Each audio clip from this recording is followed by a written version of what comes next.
जब 10.8 पे पहुंचते हैं तो वहां पे इसेंस बताते हैं कृष्ण पूरे भगवद गीता। हम कई बार गीता का श्लोक बोलते हैं तो बोलते हैं ये इसेंस है ना, कोई भी इंपॉर्टेंट पॉइंट है तो बोलते हैं ये इसेंस है भगवद गीता का। बट एक्चुअल में इसेंस गीता का ये है कि जो 18 चैप्टर में आता है, मन मना भव मद भक्त मद याजी माम नमस्कुरु, और ये जो 10.8 है, 10.8, 9, 10, 11, ये जो 4 श्लोक है ये भी इसेंस है भगवद गीता का। सो डिफरेंस क्या है कि ये जो 4 श्लोक है ये इसेंस है भगवद गीता का, और जो 18वें अध्याय में जो कृष्णा ने जो कहा है गीता श्लोक, वो इसेंस ऑफ द इसेंस है। सभी सारों का सार जो है वो 18.64 मन मना बहुत भक्तो है, यहाँ 65, और ये जो 10.8 से 10.12 है ये पूरे गीता का इसेंस है। इसको बोलते हैं चतुर्श्लोकी गीता। बहुत ही फेमस है ये। 4 श्लोक के अंदर पूरी गीता का इसेंस कृष्णा ने डाल दिया है, और उसका पूरा इसेंस है 18 चैप्टर में जो श्लोक का है, मन मना भव मद भक्तो मद याजी माम नमस्कुरु। सो ये अभी 4 श्लोक में कृष्णा ने ऐसा क्या कहा है कि उसको बहुत ही प्रसिद्ध हो गया ये 4 श्लोक। एक्चुअली ये 4 श्लोक में जो चतुर्श्लोकी गीता बोलते हैं हमारे आचार्य, उसने भी कई सारी कमेंट्रीज दी है 4 श्लोक के ऊपर। और इंटरेस्टिंगली ये 4 श्लोक जो थे वो फाइनल इंस्ट्रक्शन थे कृष्णा के, और जैसे ये 4 श्लोक खत्म होते हैं अर्जुन अपने रियलाइजेशंस बोलता है। जब तक अभी 10th चैप्टर में ये 4 श्लोक कृष्णा बोलते हैं, उससे पहले अर्जुन फर्स्ट चैप्टर में सिर्फ ये अपने आर्ग्यूमेंट्स रखता है कि मैं फाइट नहीं करूंगा, आई विल नॉट फाइट, और उसमें बहुत सारे आर्ग्यूमेंट्स और रीजंस बताते हैं अर्जुन। और फिर उसके बाद दूसरे अध्याय से लेके 10वें अध्याय तक, 9वें अध्याय तक अर्जुन कोई आर्ग्यूमेंट या कोई अपना पॉइंट नहीं रखता है। अर्जुन सिर्फ क्वेश्चन पूछता है जब जो कृष्णा बोलते हैं उसके ऊपर। और फिर ये चतुर्श्लोकी गीता बोल देते हैं जब कृष्णा, उसके बाद फिर वह अर्जुन अपना रियलाइजेशन बोलते हैं 10.12 से। सो वो 10.12 से अर्जुन अपना रियलाइजेशन बोलते हैं, समराइज करते हैं गीता में जो बोला है कि क्या कंक्लूजन है। और उसके बाद फिर जो गीता होती है ये समराइज करके जब अर्जुन अपना रियलाइजेशन बोलते हैं, फिर रिक्वेस्ट करते हैं कृष्णा को कि आप अपने ऑपुलेंस के विषय में और बताइए। और फिर एक अलग टॉक, मतलब 10वें अध्याय तक अर्जुन कन्विंस्ड हो जाते हैं एक्चुअली में चतुर्श्लोकी गीता सुनने तक। उसके बाद सिर्फ एक अलग ट्रैक पे इन दोनों का डिस्कशन जाता है। 11वां अध्याय में विश्वरूप दर्शन, है ना, 12वें अध्याय में भक्ति योग, 13 चैप्टर में प्रकृति क्षेत्र क्षेत्रज्ञ, ये सब 14 चैप्टर में 3 गुण, प्रकृति के 3 गुण। सो इस तरह से थोड़ा अलग ट्रैक पे जाता है और थोड़ा कंडेंस्ड नॉलेज और होता है। बट 10वें अध्याय तक अर्जुन कन्विंस्ड हो जाते हैं, कन्विंस्ड हो जाता है व्यक्ति। फिर उसके बाद कैसे हम लोग कैसे कैजुअल टॉक करते हैं और थोड़ा और यूथ की बात तो पूरी हो जाती है, फिर थोड़ा और आपके बारे में बताइए, थोड़ा और ऑपुलेंस बताइए, इस तरह से ये कन्वर्सेशन जाता है। सो अब हम बढ़ते हैं ये 10.8 में ऐसा क्या है जो इसेंस बोला है।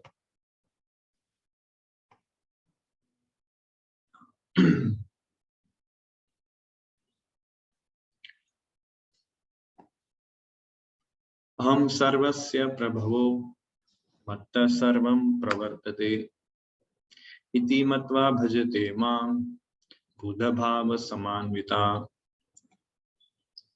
सो पहले हम ये 4 श्लोक के सिर्फ ट्रांसलेशन पढ़ेंगे, ताकि हम लोग कनेक्ट कर सके कि ये 4 श्लोक में क्या है। ठीक है,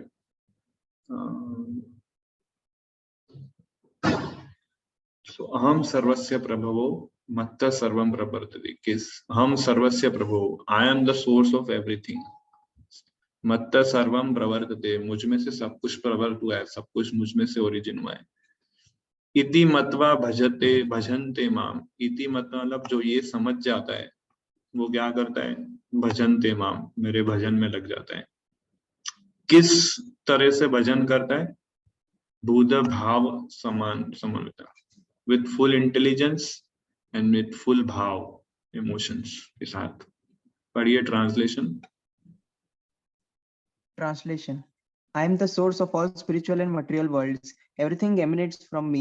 The wise who perfectly know this engage in my devotional service and worship me with all their hearts. So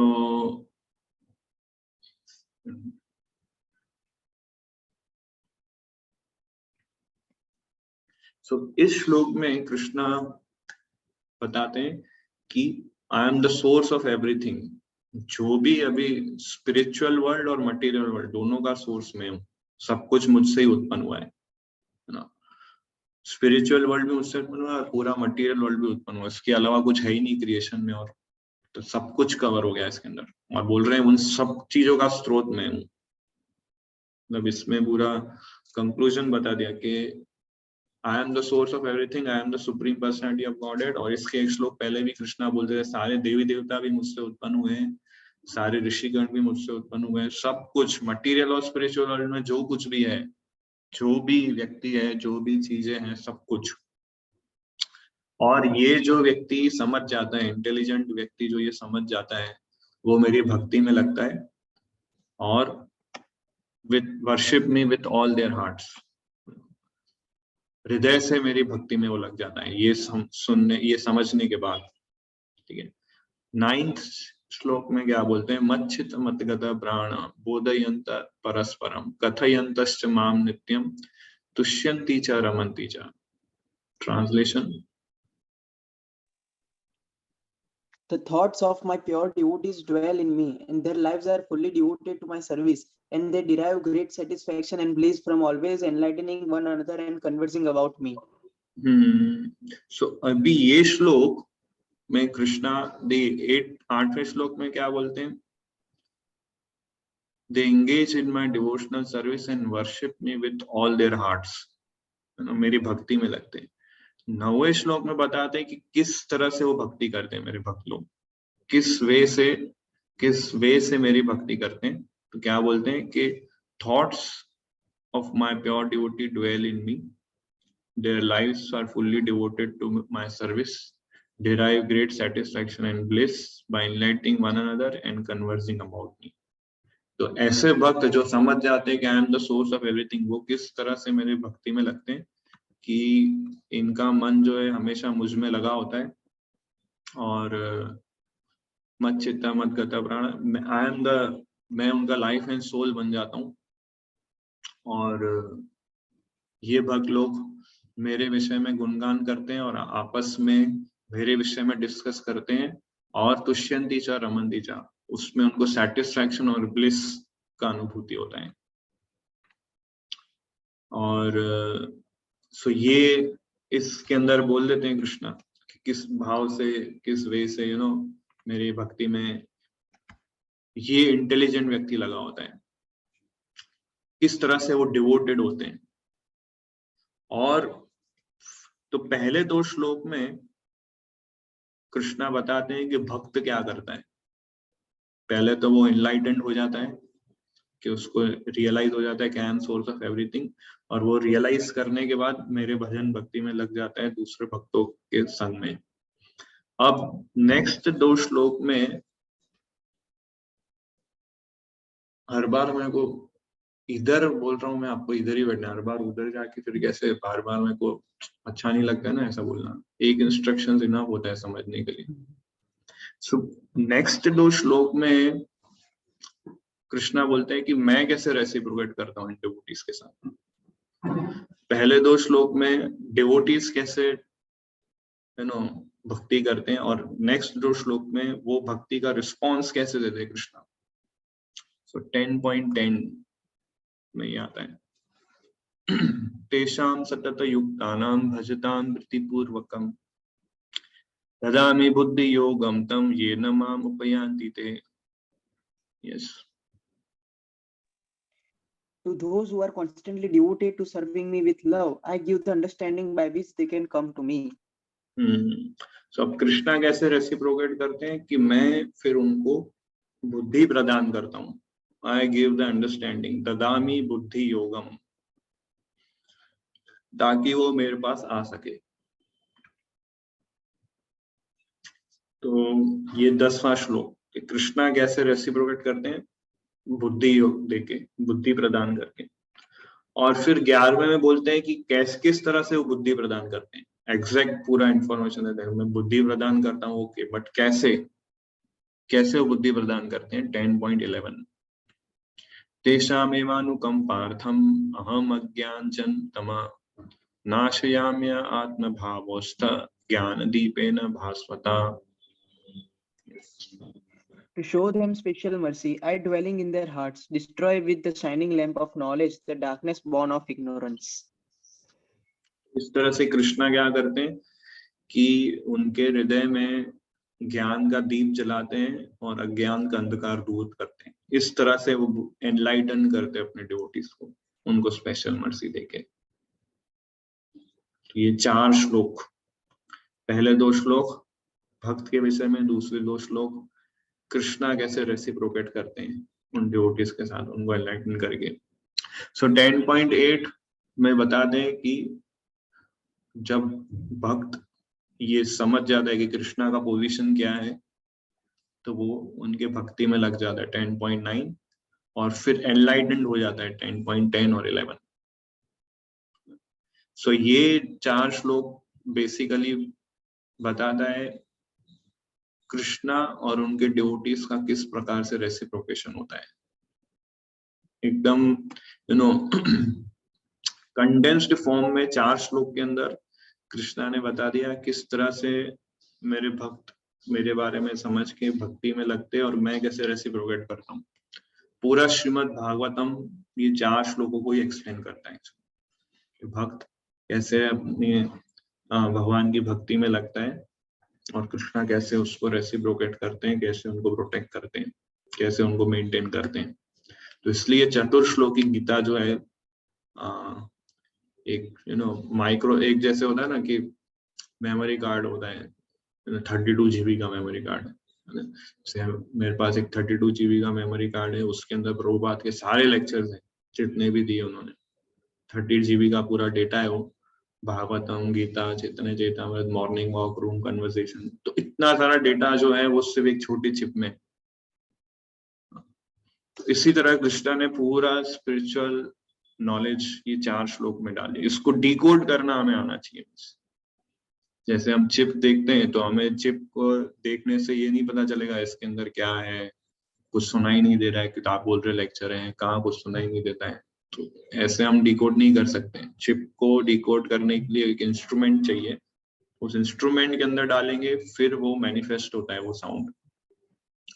ऐसे ही ये 4 श्लोक के अंदर हम बोल रहे हैं कि सारा नॉलेज है स्क्रिप्चर्स का और पूरा भागवतम ये 4 श्लोक के अंदर है।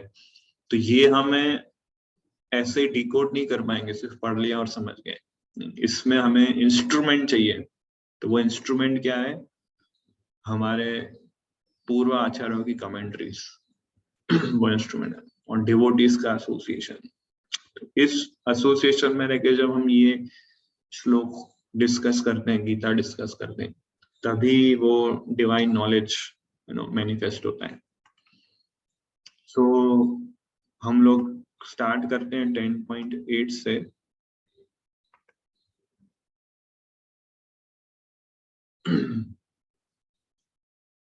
So 10.8 में कृष्णा बोलते हैं, I am the source of all material world, spiritual world and material world. Everything emanates from me. The wise who perfectly know this engage in my devotional service and worship me with all their hearts. So अब आप देखें कि कृष्णा ये बोल रहे हैं आम सर्वस्य प्रभवो मत्त सर्वम प्रवर्तते, कि I am the source of everything and everything emanates from me. तो एक प्रकार से देखें तो लगभग सेम मीनिंग है ये लाइन का। अगर आप देखें 2 बार कृष्णा सेम ही मीनिंग बोल रहे हैं, सेम ही लाइन। जैसे कि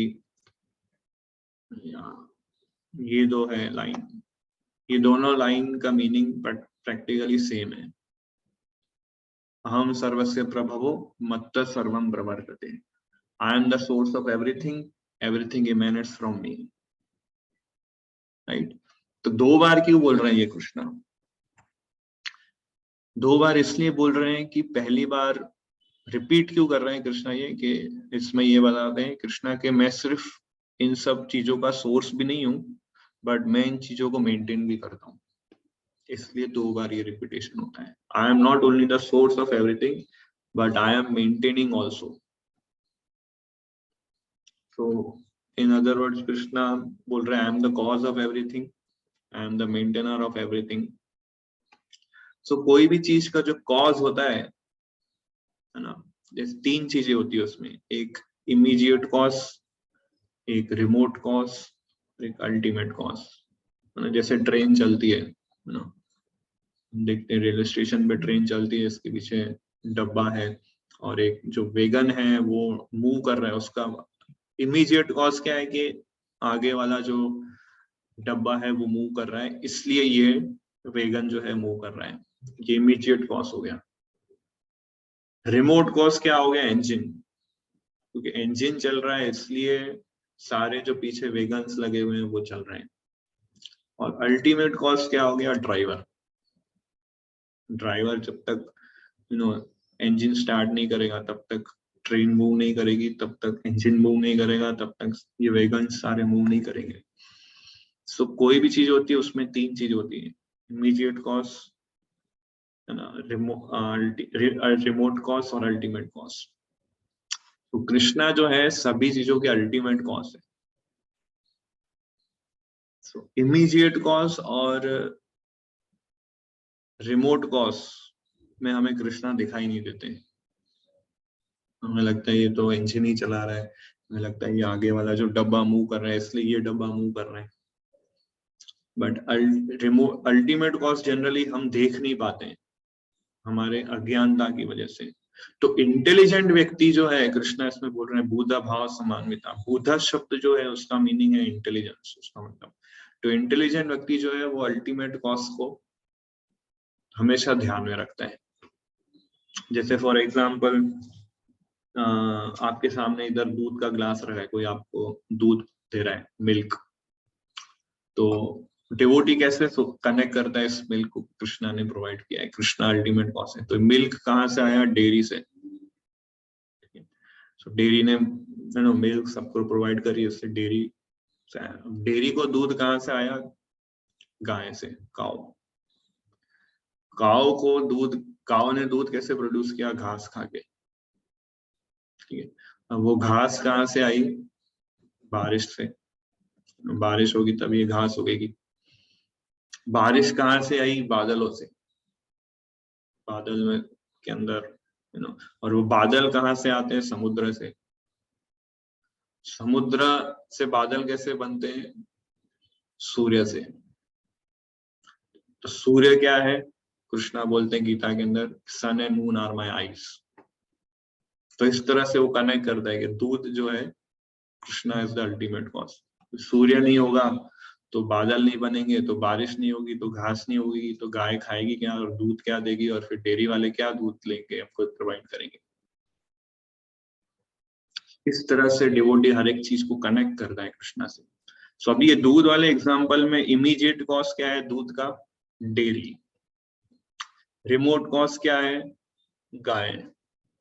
और अल्टीमेट कॉज है कृष्णा।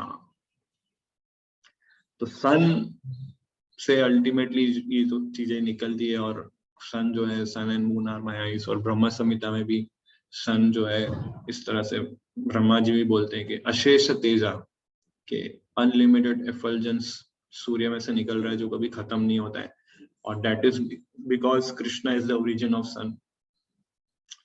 So इस तरह से Krishna is the cause of all causes and he is the source of everything. So ऐसे हमें कनेक्ट करना आना चाहिए कि how Krishna is the source of everything, cause of everything. So अभी इसमें आप ट्रांसलेशन देखें,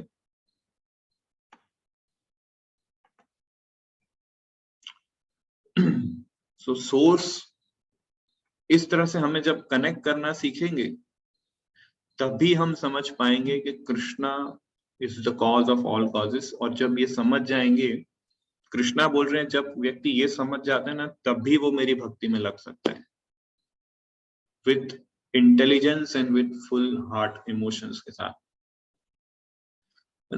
जब तक वो ये नहीं समझेगा तब तक वो मेरी भक्ति में नहीं लग सकता है। इसका मीनिंग ये भी है, कृष्णा बोल रहे हैं ना, the wise who perfectly know this engage in my devotional service. तो जब तक हम ये पॉइंट नहीं समझेंगे Krishna is the source of everything, Krishna is the cause of all causes, तब तक हम कन्विंसिंगली कृष्णा के डिवोशनल सर्विस में नहीं लग पाएंगे। हम डाउटफुल मेंटालिटी के साथ भक्ति करेंगे, पूरे फेथ और ट्रस्ट के साथ हम भक्ति नहीं कर पाएंगे।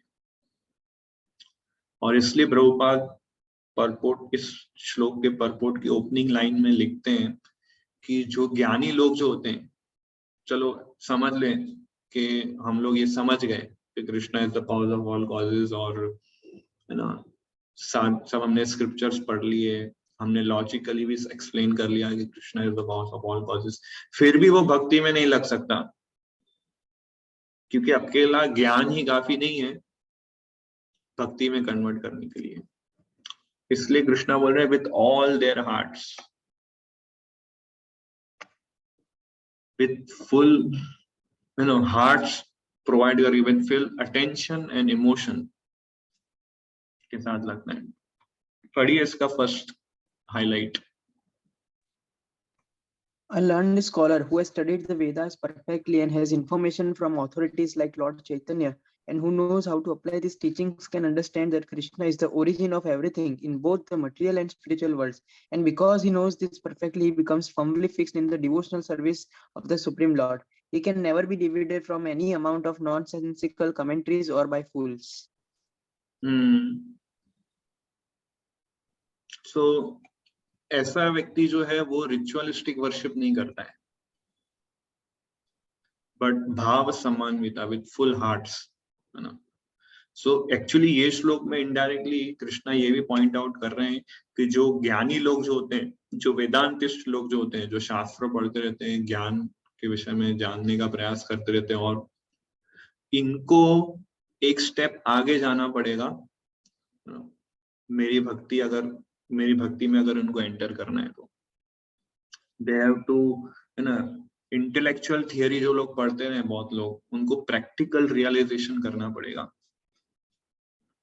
सो जो वेदांतिस्ट होते हैं, जो लर्नड स्कॉलर्स होते हैं, जो शास्त्र पढ़ते हैं, उनको एक स्टेप आगे जाना है इसका मतलब। और थियोरेटिकली वो लोग समझ गए शास्त्र, बट इंटेलिजेंटली अगर उनको उन शास्त्रों में प्रोग्रेस करना है तो उन्हें मेरी भक्ति में लगना पड़ेगा, क्योंकि इंटेलिजेंट व्यक्ति, such a wise intelligent person engages in my bhakti. उसका कंक्लूजन क्या है? जो बहुत शास्त्र पढ़ता है, जो वेदांतिस्ट है, उसको उसके साथ एंड में क्या होता है? कृष्णा बोल रहे हैं कि the wise engage in my devotional service, कि उसको भक्ति में आएगा तभी उसका नॉलेज पूरा कंप्लीट होगा। सो कृष्णा ज्ञानियों को बोल रहे हैं कि आप मेरी भक्ति में लगो अगर आपको कंप्लीट नॉलेज गेन करना है तो। सिर्फ नॉलेज से ही रियलाइजेशन प्राप्त नहीं होगा, कृष्णा रिवील करते हैं knowledge actually. So practical realization, भगवान का जो प्रैक्टिकल रियलाइजेशन है वो कैसे प्राप्त होता है? जब हम उनकी सर्विस में लगते हैं। सिर्फ इसलिए मैंने बोला कि सिर्फ हियरिंग और रीडिंग से हमें नॉलेज मिलता है, बट वो नॉलेज इनकम्प्लीट होगा जब तक आप सर्विस में नहीं लगेंगे। कृष्णा बोले ना, the wise who perfectly know this, इस तरह से बोले कि ऐसा भक्त जिसने अच्छे से हियरिंग रीडिंग कर लिया है, वो क्या करता है? engage in my devotional service and worship me with all their hearts. So hearing reading का ultimate goal है कि हम कृष्णा की सर्विस में लगे with all their hearts. Right. So अगर हम scriptures पढ़ रहे हैं, lectures सुन रहे हैं, books पढ़ रहे हैं, but engage in my devotional service नहीं कर रहे हैं, इति मत्वा भजते माम, तब तक हम वाइस नहीं कहलाएंगे, तब तक हम इंटेलिजेंट नहीं कहलाएंगे एज पर दिस श्लोका, चतुर्श्लोकी. इसलिए हियरिंग रीडिंग का अल्टीमेट होना चाहिए रिजल्ट कि भक्त जो है सर्विस में लगे, और जब वो सर्विस करता है तब उसने जो हियरिंग रीडिंग किया है वो रियलाइजेशन में कन्वर्ट होता है. तो इसका मतलब ये हुआ कि जो सर्विस है, रिस्पॉन्सिबल सर्विस जो है वो एक ट्रांसमीटर है. वो ऐसा ट्रांसमीटर है सेवा कि जो हमने हियरिंग रीडिंग किया इनपुट, वो ट्रांसमीटर में जाके उसको आउटपुट में कन्वर्ट करता है रियलाइजेशन. तो ये नॉलेज ट्रांसमीटर हो गया सर्विस, और आउटपुट क्या है, रियलाइजेशन. सो नॉलेज को रियलाइजेशन में कन्वर्ट करने के लिए ट्रांसमीटर चाहिए. डायरेक्ट नॉलेज रियलाइजेशन में कन्वर्ट नहीं होता है कभी भी, उसके लिए हमें ट्रांसमीटर चाहिए, इंस्ट्रूमेंट चाहिए. वो इंस्ट्रूमेंट है डेडिकेटेड रिस्पॉन्सिबल सर्विस. तो कृष्णा बोल रहे हैं कि पहले ये समझ गए कि I am the supreme personality of God head, I am the source of everything, और फिर सर्विस में वो लगता है with all their devotion, with all their hearts. So और सर्विस, ये सर्विस भी कैसे, with full attention and with full devotion. So Prabhupada एक मॉर्निंग वॉक में एक अच्छा कोट बता रहे थे. जस्ट में शेयर करता हूँ.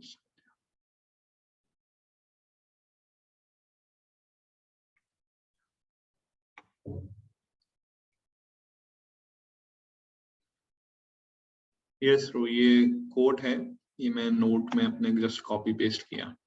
सो ये morning walk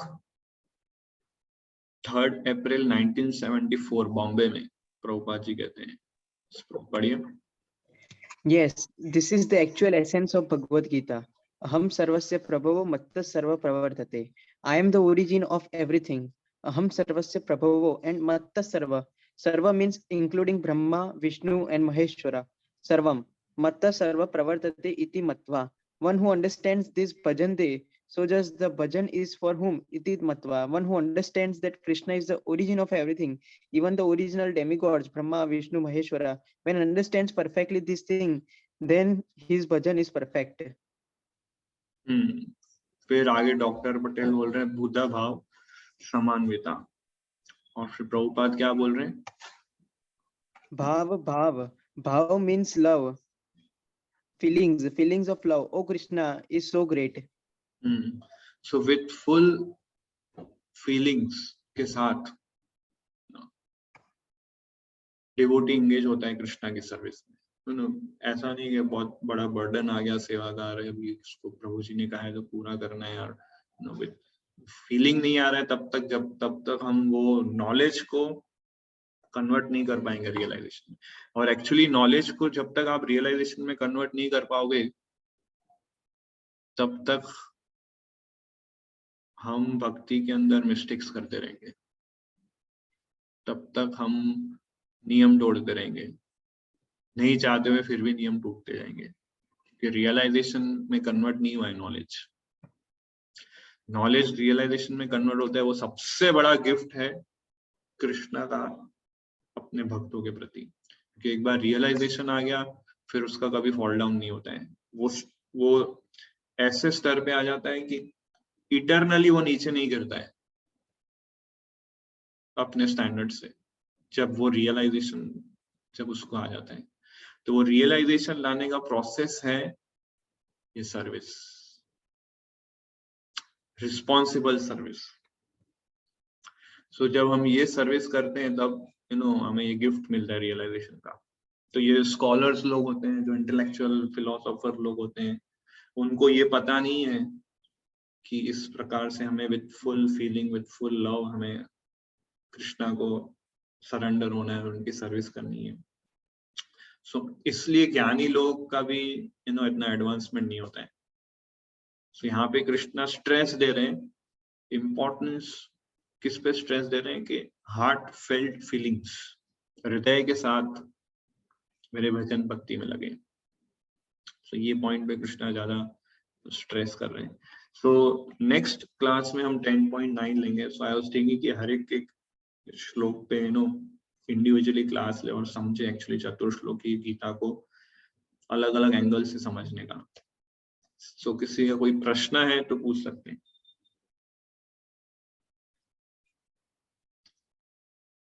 questions, any doubts?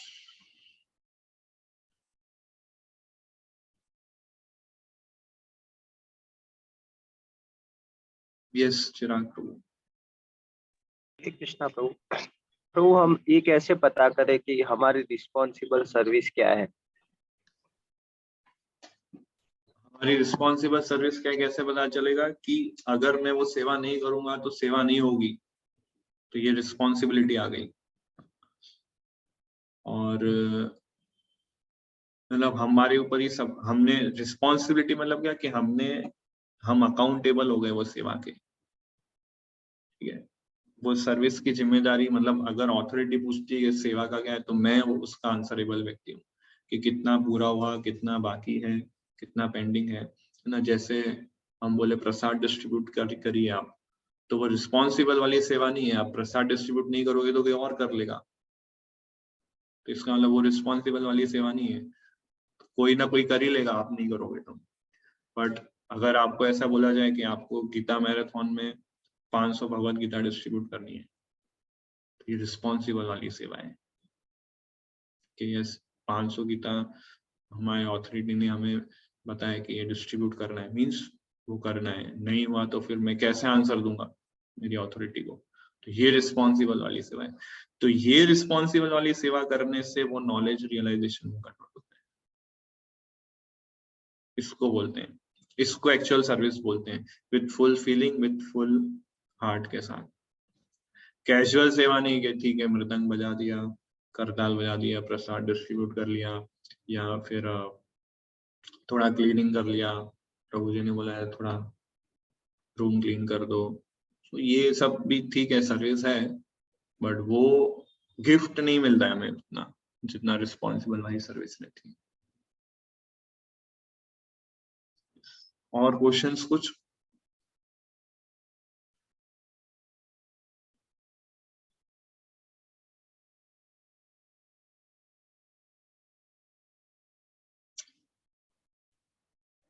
Okay, सो हम एंड करते हैं श्रीमद् भगवत गीता की। यस ऋषि प्रभु। हरे कृष्णा प्रभु। प्रभु क्वेश्चन ऐसा था कि मतलब फीलिंग सेवा करने से ही आती है, मतलब ऐसा ना, मतलब वो पॉइंट। शुरुआत में हमें फीलिंग नहीं आएगी इतना कि कृष्णा के लिए करना है। वो जब हम सर्विस करेंगे 2 दिन, 4 दिन, 10 दिन, 12 दिन, 6 महीना, 1 साल, तब फीलिंग आता है।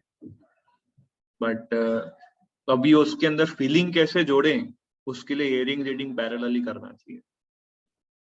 उस मतलब हमारा नॉलेज जो है, इनपुट थोड़ा ज्यादा देना पड़ेगा, और वो इनपुट डालने का अर्थ है कि सर्विस करो पैरेलली, हियरिंग रीडिंग से समझने का ट्राई करो कि ये सर्विस क्यों करनी चाहिए, इस सर्विस करने का क्या बेनिफिट है, इस सर्विस करने से कृष्णा और गुरु कैसे प्रसन्न होंगे, वो कनेक्ट करते जाओ। फिर जब वो कनेक्ट हो जाएगा, फिर फीलिंग्स और डेवलप होंगे। शुरुआत में फीलिंग डेवलप नहीं होंगे, बस इसका मतलब फिर ये नहीं कि हमें सर्विस नहीं करना है, मेरे अंदर फीलिंग्स नहीं है, मेरे को वो हार्ट नहीं है तो सेवा करने का, इसलिए मैं अभी ये नहीं करूंगा प्रभु। जब मेरा मूड आएगा, मेरा अंदर वो फीलिंग आएगी, जब इमोशन आएंगे, तभी मैं सर्विस करूंगा। तो ये कभी नहीं होने वाला है। और ये माइंड का एक ट्रिक है सर्विस को अवॉइड करने का, कि ये रिस्पॉन्सिबल वाली सर्विस नहीं करनी है। इसलिए जो लोग सेवा से भागते हैं वो ज्ञानी टाइप के भक्त हैं, वो पूरी मर्सी कृष्णा की ले नहीं पाएंगे। प्योर डिवोट शुद्ध भक्ति के पाथ पे वो लोग नहीं चल रहे हैं। इसलिए सर्विस को कभी हमें अवॉइड नहीं करना चाहिए। जब हम लेंगे तभी फीलिंग्स डेवलप होगी gradually. Thank you Guru. Okay, Shrimad Bhagavad Gita की जय, श्रीला प्रभुपाद की जय।